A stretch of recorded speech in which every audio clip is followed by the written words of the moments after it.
to me, it is the most interesting aspect of the paranormal. I've studied a lot of the different aspects of it, and the one that excites me and interests me the most is physical mediumship, which is basically PK occurring to the extent that it even creates living forms and living beings. I find it so utterly astonishing and mysterious and so hard to explain. Keep watching to learn more. You can now download all 8 copies of the New Thinking Aloud magazine for free, or order beautiful printed copies. Go to newthinkingaloud.org. New Thinking Aloud is presented by the California Institute for Human Science, a fully accredited university offering distant learning graduate degrees that focus on mind, body, and spirit. The topics that we cover here. We are particularly excited to announce new degrees emphasizing parapsychology and the paranormal. Visit their website at cihs.edu. Book 4 in the New Thinking Aloud dialogue series is Charles T. Tart, 70 Years of Exploring Consciousness and Parapsychology, now available on Amazon.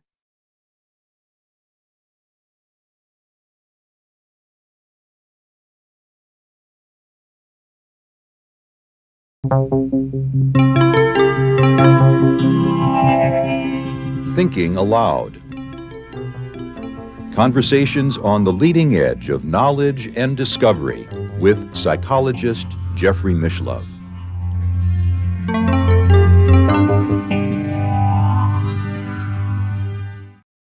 Hello and welcome. I'm Jeffrey Mishlove. Today, we're going to be exploring the fascinating topic of spirit materialization.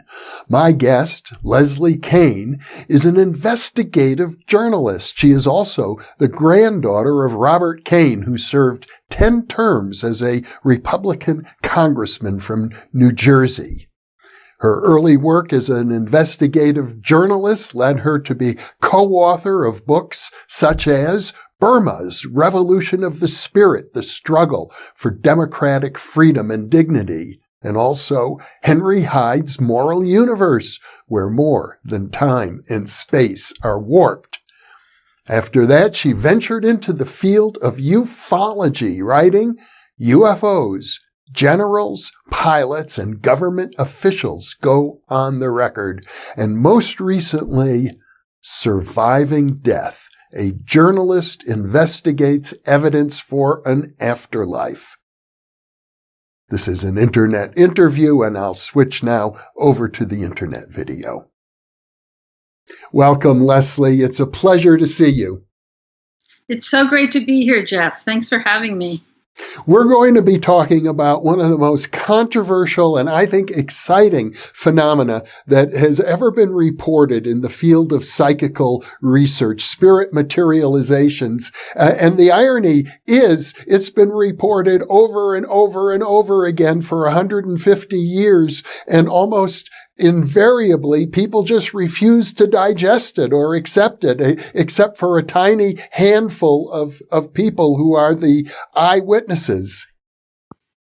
Yeah, that's true, Jeff. I don't think most people even know the extent to which it's been scientifically documented under controlled conditions. And maybe if they did, but even so, I think there's a boggle factor. It's so hard to accept that this could happen. It's so impossible that it's just off the table for most people. And when you've experienced it, that changes things. But very few people ever have the opportunity of experiencing it.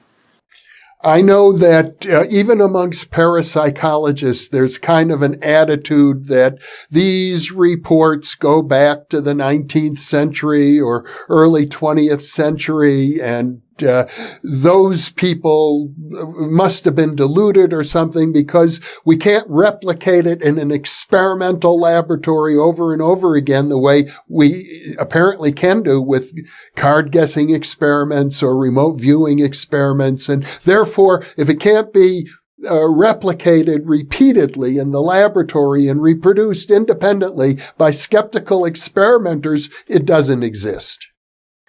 I know. Well, Jeff, as you know as well as I, there are so many phenomena in the paranormal world that can't be reproduced in a laboratory. And the thing about physical mediumship is, number one, it's very rare. There are very few people that even have the ability. And number two, everything depends on what they call energy. Everything depends on who is present in the room, what the circumstances are, the connection between the medium and the sitters. And so bringing somebody into a laboratory and getting predictable results is difficult, but it has been done, actually. Eusapia Palladino, a very famous physical medium, and Franek Kluski, another physical medium from Poland, both of these people were studied in the lab. And I don't think there's any reason not to respect the ability of scientists at that time to do as thorough a job as they could do now. And they did a meticulous job in those days, particularly with these two physical mediums, and it's all documented. And not to mention D.D. Home and or Hume, I believe is the correct pronunciation, and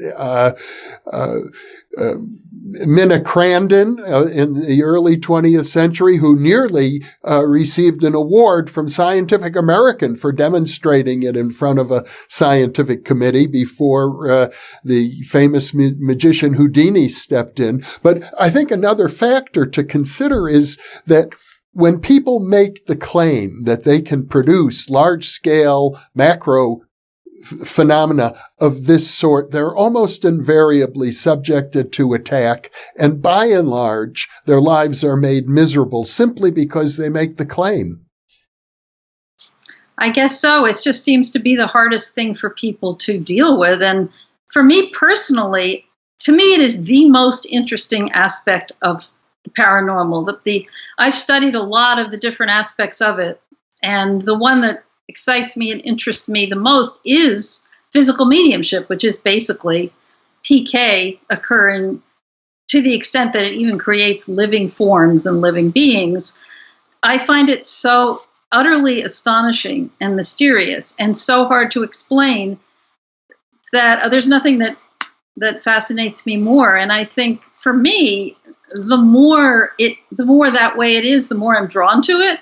Whereas for the more materialistically oriented, straight-laced scientists that you're talking about, it's the opposite. The more it is that way, the more they want to get away from it.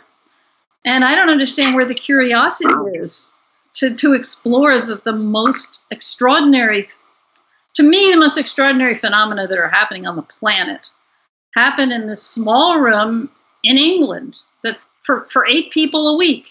And it goes on and on and on year after year. And, there it is. So there's a whole lot of factors, I think, that go into why it's not interesting to people. We've talked about some of them, but I'm just astonished by that, and I'm utterly fascinated by it. I think a lot of people are afraid very simply that if it appears to their colleagues that they endorse this kind of a phenomenon, if they're not totally secure in their profession, they're afraid they'll lose their job or they'll be ostracized. The social stigma for people who associate themselves with the paranormal is strong, but when it comes to macro psychokinesis, which is one way of interpreting these phenomena, it's even much stronger. Well, earlier you referred to Franek Kluski, a Polish medium who was researched very, very extensively. Let's just talk about some of that history. Franek Kluski was a Polish physical medium. He was highly educated. He was in the business world, a sophisticated person, and he had these abilities. They were sort of ran in the family. He had strange abilities as a child. And what's important about him is, well, first of all, there were a lot of materializations that took place in his seances that were very bizarre and not always pleasant to be around. And there were animals and all kinds of strange creatures, and it was often chaotic in his seance room. And a lot of these sophisticated intelligentsia and scientists and philosophers and people from his country went and sat with him. But the most important element of his mediumship is the fact that 2 leading scientists of the day, Richet, Charles Richet and Gustave Joulet, they're both French. Richet was a Nobel Prize winner. They took Frank Kluski we were talking about a lab, into a lab at an institute in Paris. And this was a room in which they had complete control. It had no windows, and they took him in and sat with him under tightly controlled conditions. And there's somebody sitting on either side of the medium holding his legs and hands so they know he's not moving around the room. They had some light on in the room. They checked him to make sure he didn't bring anything in. I mean, all the standard things. They were astute investigators, and they knew how to have the strictest control so that fraud could be completely eliminated as a possibility. And what these men did was they brought in a tub of hot wax, which was kept hot on top of some boiling water. They asked these materializing forms in the room to dip their hands into the wax and to make a glove around their materialized hand. And then when the wax dried, the hand would dematerialize and drop this wax glove on a table or on the lap of a sitter. And this was their way of making a permanent record of these materialized hands. And there were a series of 11 seances that they held, and they call it seance is just the word that's used to describe a sitting with a physical medium. I don't really like the word, but that's what they use. So there were 11 of them at this lab in Paris, and so you can also read descriptions of people in the room. Sometimes they could see the little lights forming around the hands, and they could actually see them doing this. They could hear the wax splashing. The wax would drip around the room, and then these things would drop on them. So then afterwards, they could take these wax gloves, pour plaster in them, and remove the wax, and then they would have this perfect replica of this materialized hand. And what's really interesting about them, Jeff, is that if you look at these molds, there's no way that, first of all, the wax was so thin, paper thin, that a hand could not remove itself from that wax without destroying it. Another really interesting factor is that sometimes they were interlocked like this. So you had two hands. So imagine trying to slide a hand out when they're interlocked. You'd have them in positions with a finger pointing or something. Another really evidential component was that some of them were child size. So even though they had the features of an adult, all the features of an adult hand, they were the size of a child, which is another sort of paranormal component of it that points towards the impossibility of some human being in the room having done it. And the scientists were very careful to control it, as I said, and they would sometimes slip dye into the wax without telling anyone else in the room. There'd be a few other people in the room because it helps bring energy into the room, but they wouldn't tell anybody, including the medium, that they put that dye in there, and then when the molds were made, they could compare it to the actual wax in the room. They measured everything. They measured the amount of wax that was there at the beginning versus the amount at the end, and how many molds were made, and how much did they weigh, and very, very, very meticulous. And so I just absolutely love these molds. I remember when I discovered them doing research, to me they were sort of like this most miraculous manifestation of the reality of materializations. And I used to stare at the photographs all the time, and they, there was a big thick book about them, long detailed descriptions of every single time one was made and how it was made.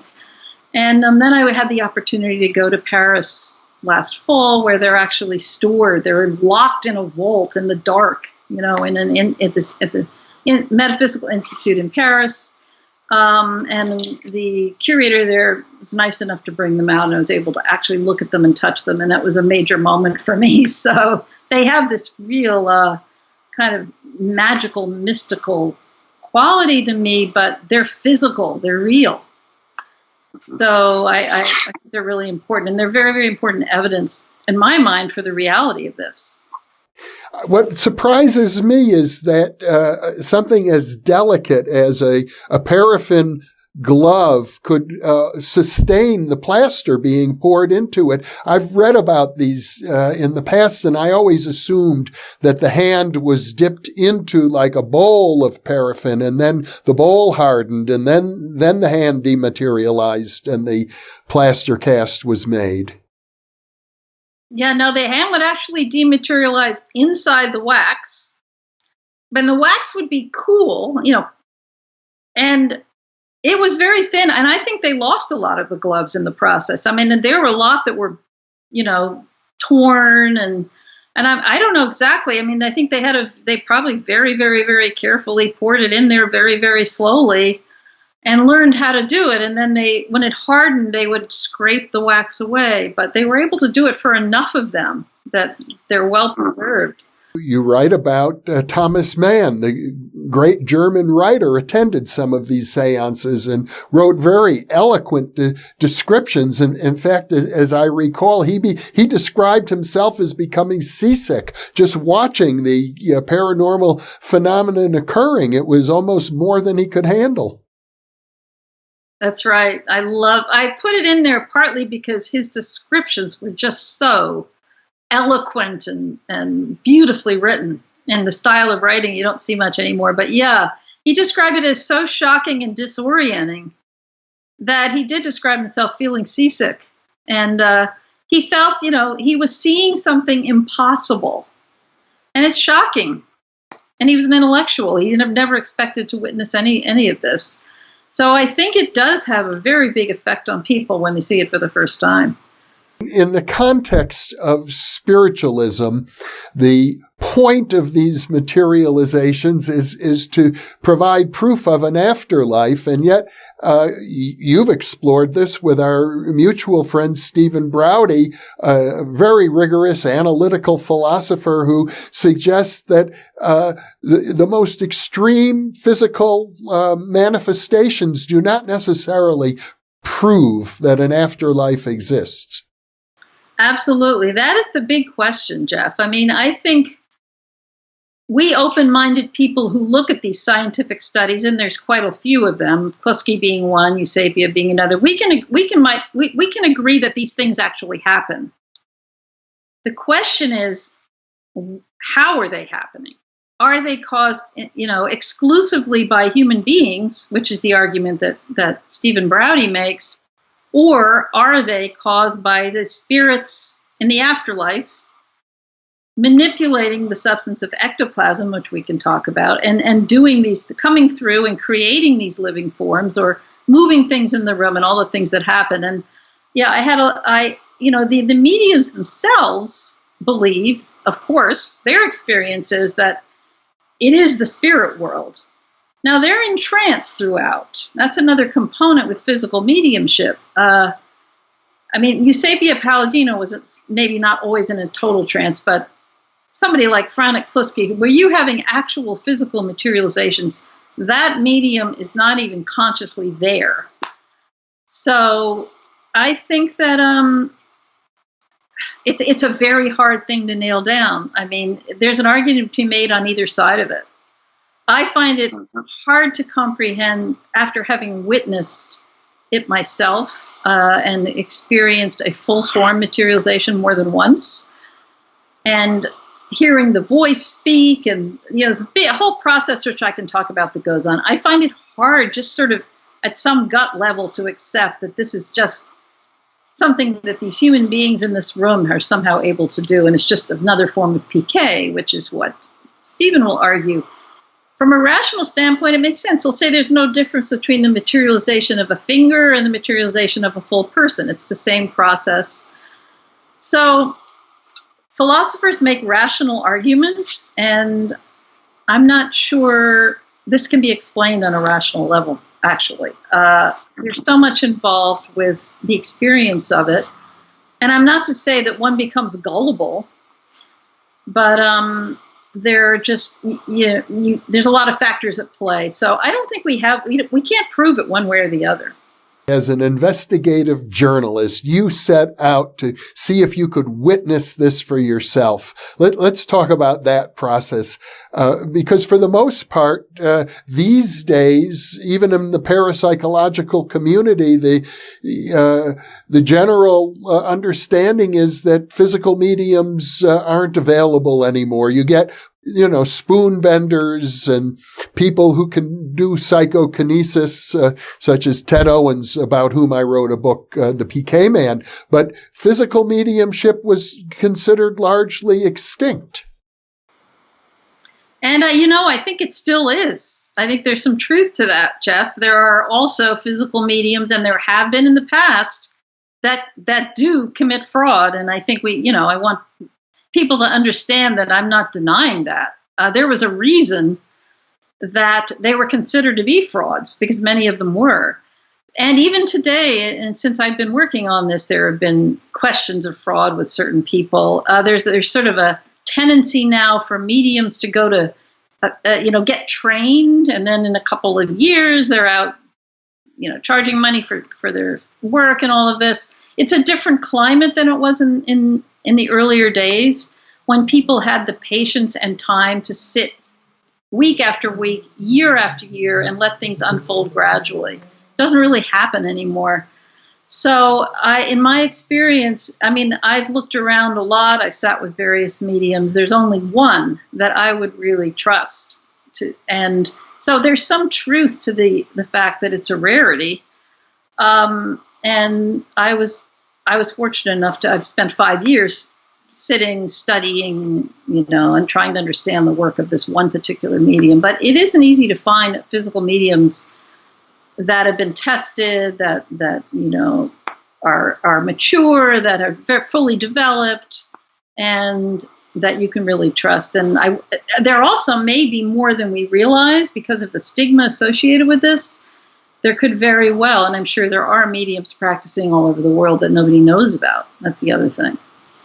Well, Stewart Alexander, with whom you worked, you have on your website, I think our viewers will be interested in knowing, a couple of videos in which he tells his life story. And he makes a point of saying that even though he's worked with you and he has actually written a chapter in your book, Surviving Death, he doesn't for most of his career, didn't want publicity, and even today keeps it to a real minimum. He's aware of the terrible fate of other mediums who were in the public light and who were badly mistreated as a result of it. That's right. He's very, very sensitive about that, and very concerned that that's going to happen to him. And not so much now, but he's concerned about it after he's gone, about, and the legacy that it leaves behind for his family. He's got grandchildren he's close to, so he's always been very, very private. And the fact that that video even exists on my website is like a miracle, that he even allowed that. He just wants to sit quietly week after week, and he's been doing this for 40 years, which is a long time. Well, one of the things associated with his mediumship is the production of ectoplasm, which has been documented over and over again in different countries with different mediums for the last 150 years. You've had the opportunity to witness the production of ectoplasm. Let's talk about that. Yeah, so an ectoplasm, is an actual substance. And as you've mentioned, it's been documented and it's been photographed by various mediums. And people can find out how to look at those photographs. But it always looks pretty weird in photographs, Jeff. But it's some kind of a substance that is emitted from the body of the medium.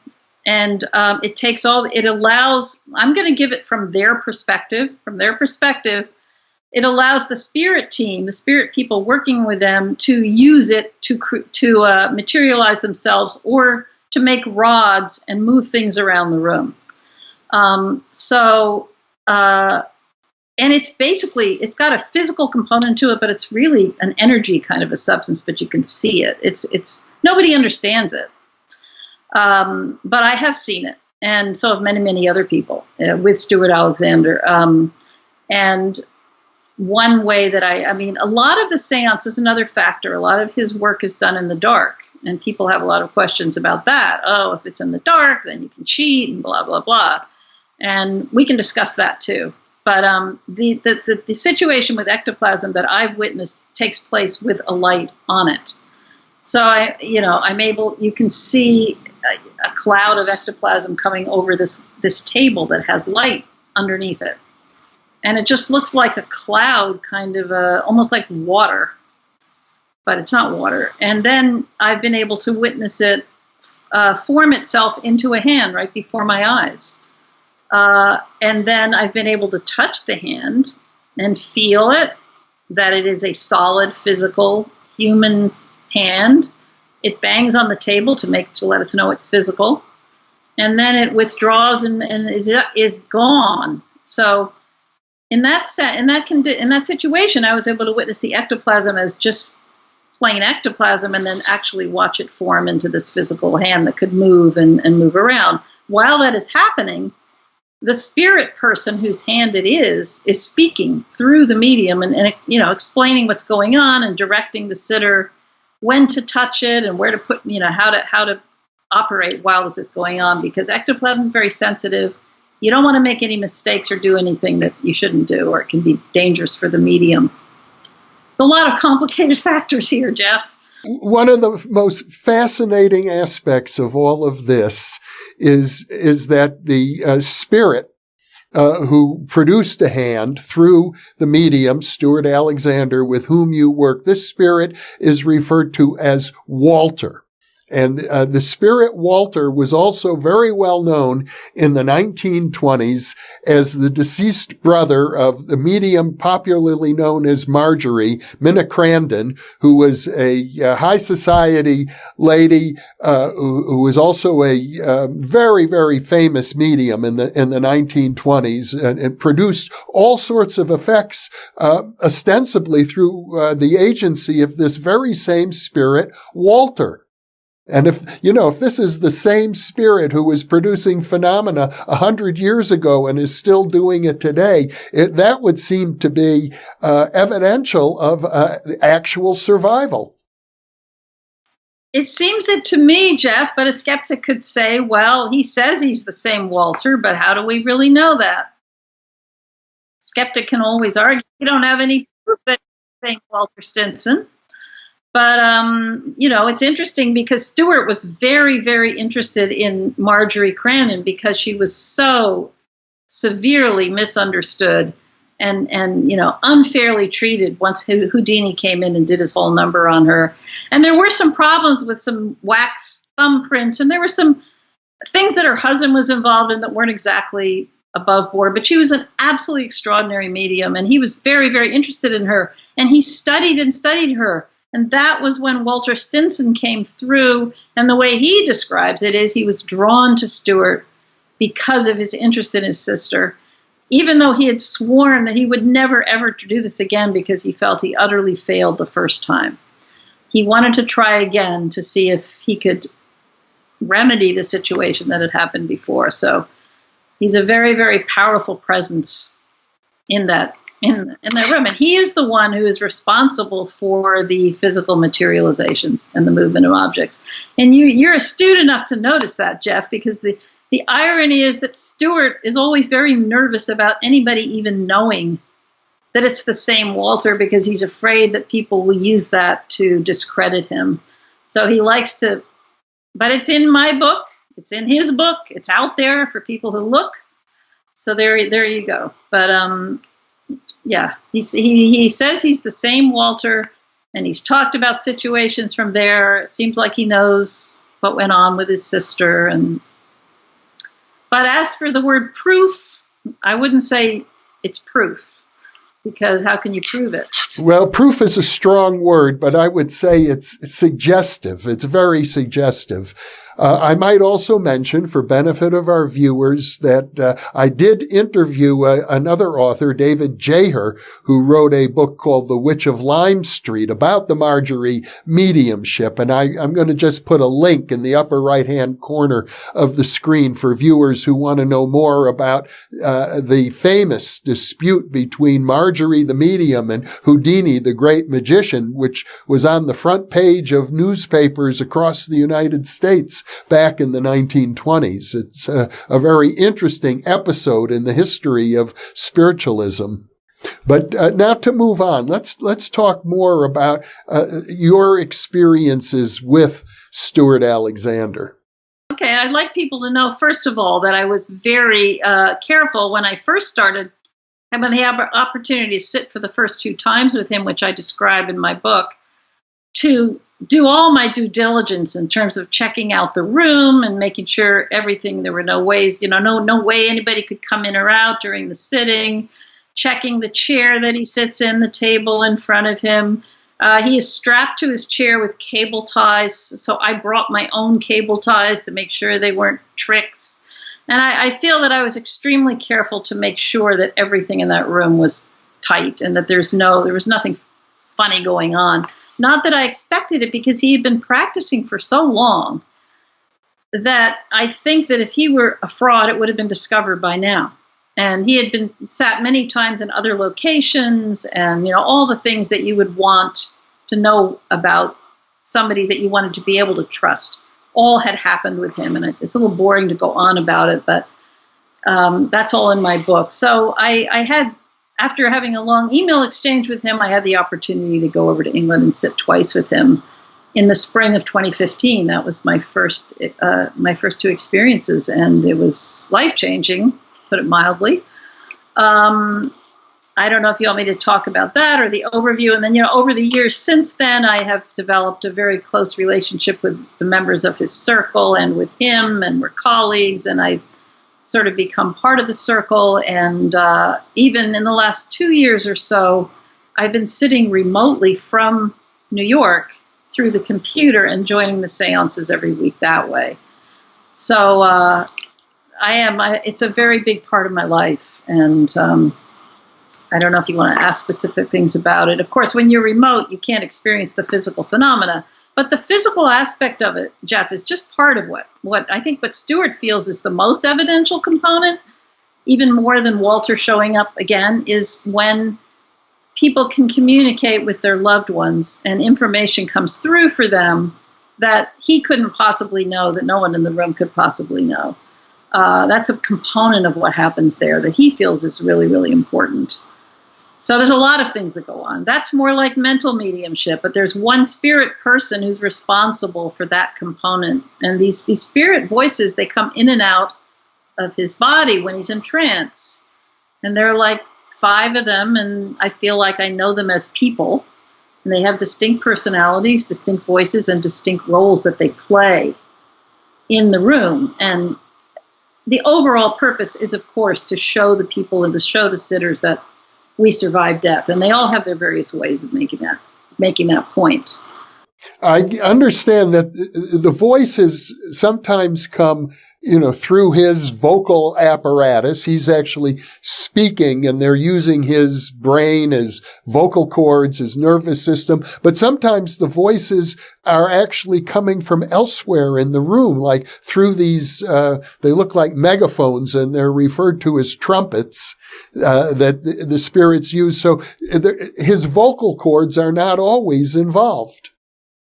That's right, and that is way more spectacular, as you can imagine, when that happens. There is one spirit guide who almost always speaks only separately. And so his voice comes from a different part of the room, and it has a very different quality. And I've experienced that many times.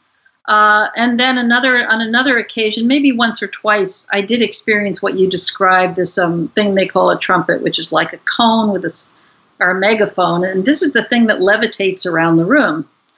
And sometimes while it's levitating, flying around the room, which is utterly wonderful to experience, it'll stop in midair and a voice will speak through it. And it is the most bizarre thing to experience that, because the time I remember the most distinctly, it was right in front of me, and Stewart is on the other side of the room.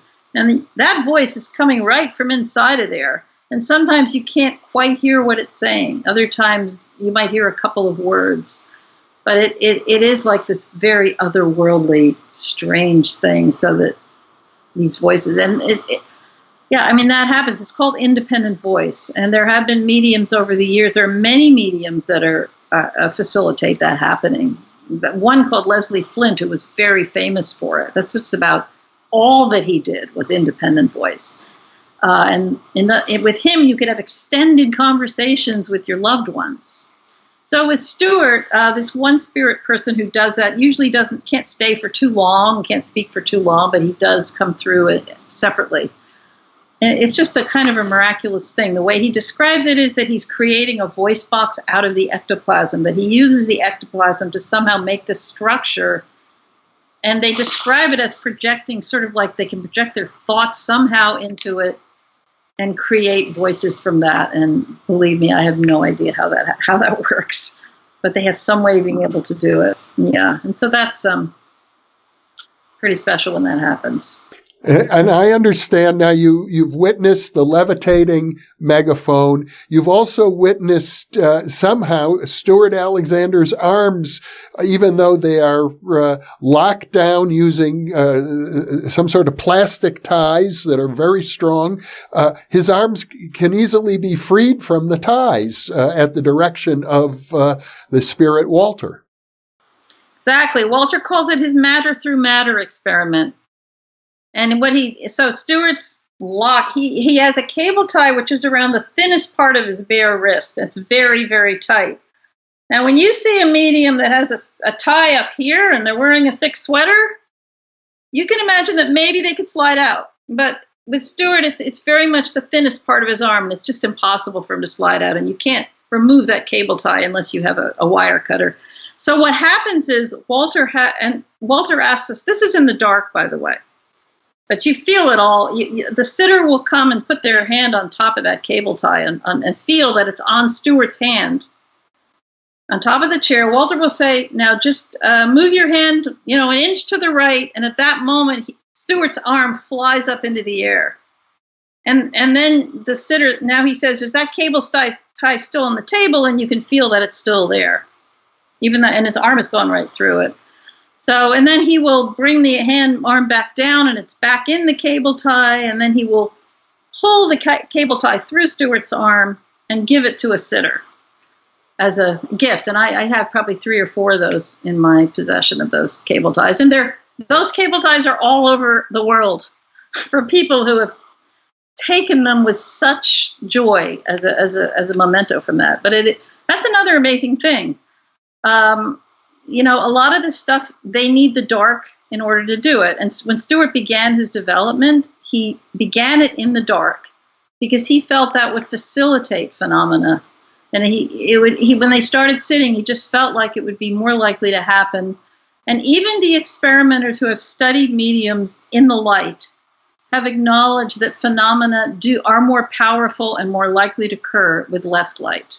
It's just the way it seems to work, and it's especially true when you're working with ectoplasm. So the matter through matter experiment, they've been able to put the light on, a second after his hand has come through the tie, so people can see it, but not while it's going through. But you can hear a snap as it goes through, which Walter has said is not anything breaking it's got something to do with the energy, the burst of energy that's taking place at that moment. It's not something physical within the cable tie. I took one of the cable ties. I have a friend who had it looked at in whatever the highest resolution microscope is for looking at physical materials, to see the molecular structure. I just wanted to see if there was anything they could see. And there was absolutely no sign of anything having disturbed the structure of the cable tie. So I thought that was kind of interesting, and it would have been great if there had been, but I've seen it happen, so have many other people. So anyway, a lot of people are skeptical because they'll say, oh, magicians can do things like that. But I think if you're in the room and you see where that cable tie is on his arm and how tightly it is locked, I think that anybody there would not be able to claim that this is something that is a trick. This is all very sensationalistic. It's obviously, it sounds unbelievable. Most people are going to probably say, whether or not they believe it, they understand it's kind of unbelievable because it's so rare. But The interesting thing to me is that it's not done for the benefit of a performance. It's really, these groups have been working together sometimes for many, many years. And I understand from Stewart Alexander, it took him many, many years of sitting week after week after week with the same group of people to very, very slowly develop these abilities. That's right. He has incredible patience, and it was very slow. And for some of the mediums in history, that hasn't been the case. It's been a lot faster. And when Stewart started, he didn't think that he was a medium. He just was fascinated by it, and he wanted to sit with some friends. So they just sat for the enjoyment of sitting in the dark to kind of see if spirit would come through in some way. And then gradually things started to happen to him. And you're right. I mean, even like the experience I described of witnessing that hand materialize from ectoplasm, that took years of Walter working on it to be able to do it. So each step along the way took a long, long time. It's a very slow process requiring a lot of patience. And you're right. It's nothing about performance. Stewart went through a period where he did what he calls public demonstrations, where he felt it wasn't fair that more people didn't get to see it. So he would do, I don't know, maybe once a week or something, larger groups. And people would be able to be guests and come and sit. There have been a lot of people who have been guest sitters over the years, but he really is interested in sitting quietly with his group and developing his mediumship, because new things are always being developed. They're always working on what they call experiments, developing new abilities, testing new things. And that's what's meaningful about it. And now you've become a part of his group, I gather. I kind of have. I was so fascinated by it and, wrote the book, and then I went back and sat more. I definitely now sit remotely, which is because whenever I can go over there, I do. I think the last time I was there was about a year ago. And I would have been over there more recently if it hadn't been for the quarantine and virus and everything. But and so we have a small group here in America that sit with him every week through the computer. And this is an experiment that Walter has been absolutely ecstatic about. He's absolutely thrilled to be able to play with having sitters at long distances and see if he can create phenomena in the space where we are. So that was developing, and then we've been not able to sit for quite a while. But so yes, it is something I'm very involved with, Jeff, and it's something I look forward to every week. But it's been months now since we've been able to get together. But there were some very interesting things that were happening physically on this, in this part of the world, and of course they say that time and space mean nothing to them. It doesn't make any difference. So it is a way that I can stay connected every week. Has it affected you personally? Has it changed you in any way? Oh, yeah, I would say expanded my perceptions tremendously. I mean, you're witnessing things that are supposed to be impossible over and over again. So it kind of, I feel that, I'm way more accepting of the power of consciousness, the fact that consciousness is not just something locked into our brains, because regardless of whether these phenomena are caused by human consciousness or spirits, it's a statement about what consciousness is capable of. And it gives me a different perspective on the physical world, that there's so much more going on than the physical world, and also a connection to an afterlife, a much closer connection to believing in the possibility that when we die, we go on to live somewhere else. I sometimes have doubts still, because I'm this sort of, I'm rational about everything, but in terms of my experience of 5 years of this, it certainly makes me much more open and much more connected to that reality of survival. And that's extremely valuable. And, I've witnessed so many people, too, getting these communications from loved ones where evidence is provided. And how that moves them emotionally is so profound. It's such a valuable experience for people who are grieving, just like mental mediumship is. To be able to walk into this space and you really feel like you're in another world when you're in this room.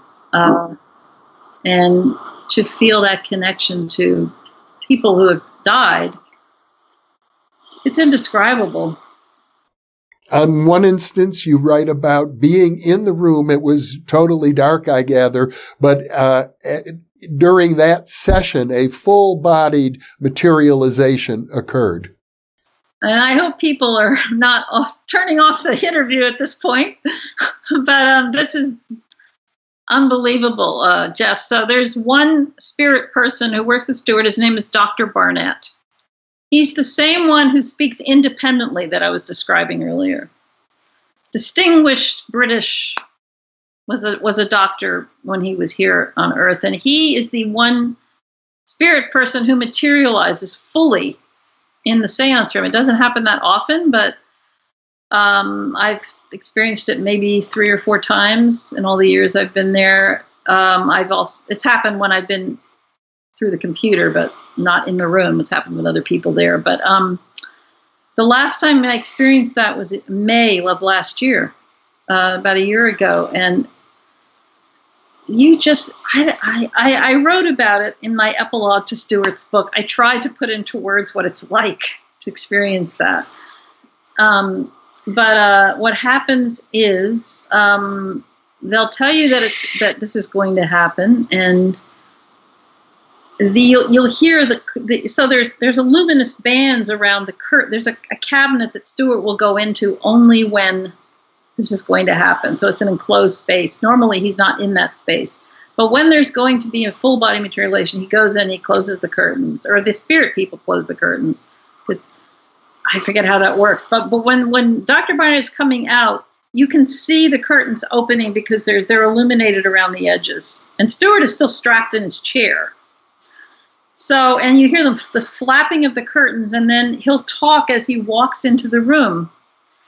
And sometimes you'll hear footsteps. He'll make the footsteps for you to hear. But the last time this happened, he came and stood right in front of me and put 2 very large hands on top of my head.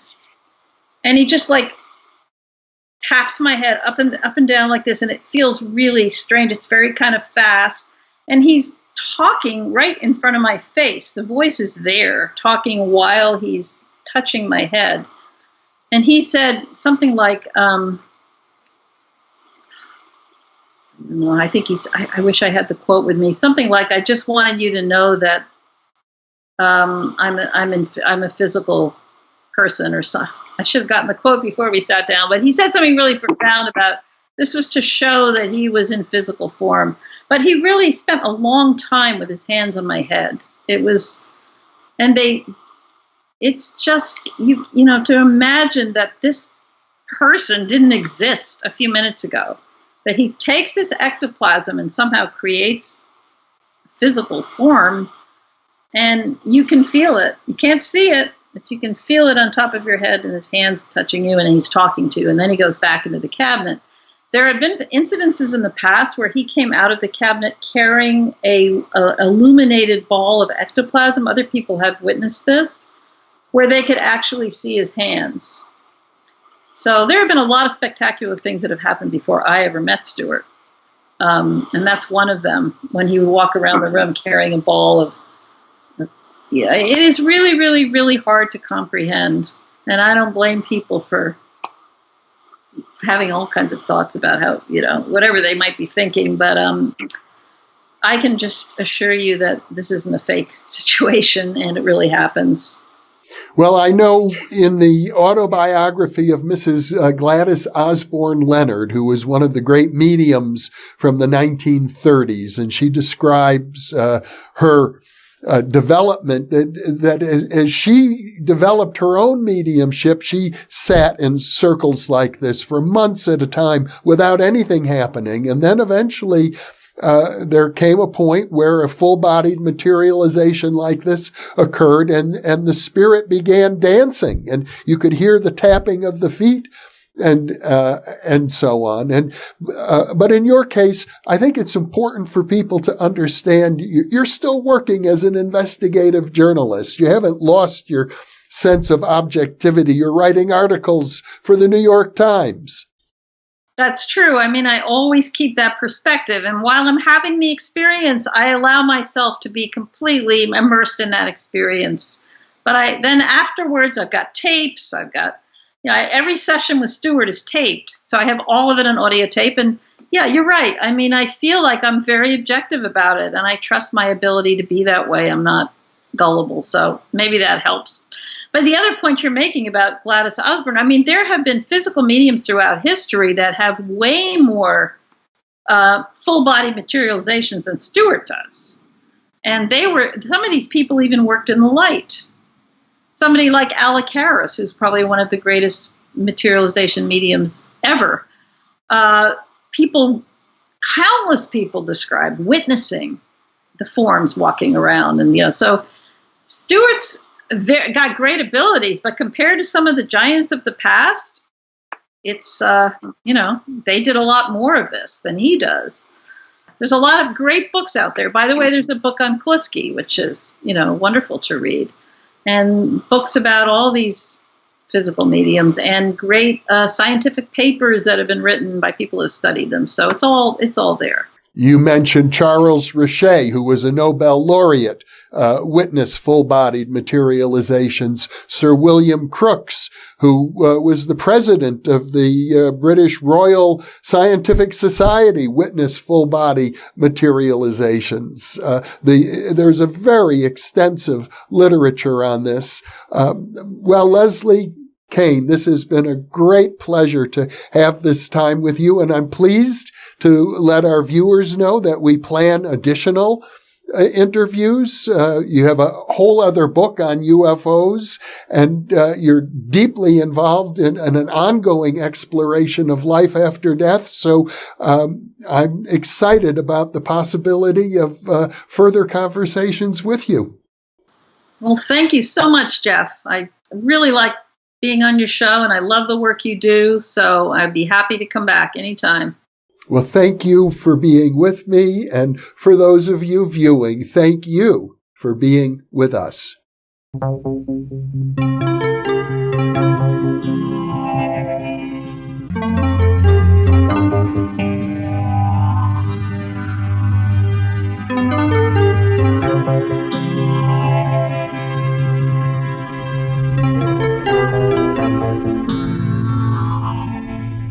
Book 4 in the new Thinking Aloud dialogue series is Charles T. Tart, 70 Years of Exploring Consciousness and Parapsychology, now available on Amazon. New Thinking Aloud is presented by the California Institute for Human Science, a fully accredited university offering distant learning graduate degrees that focus on mind, body, and spirit. The topics that we cover here. We are particularly excited to announce new degrees emphasizing parapsychology and the paranormal. Visit their website at cihs.edu. You can now download all 8 copies of the New Thinking Aloud magazine for free, or order beautiful printed copies. Go to newthinkingaloud.org. For early access to our videos and live stream events, sign up for our free weekly newsletter at newthinkingaloud.org.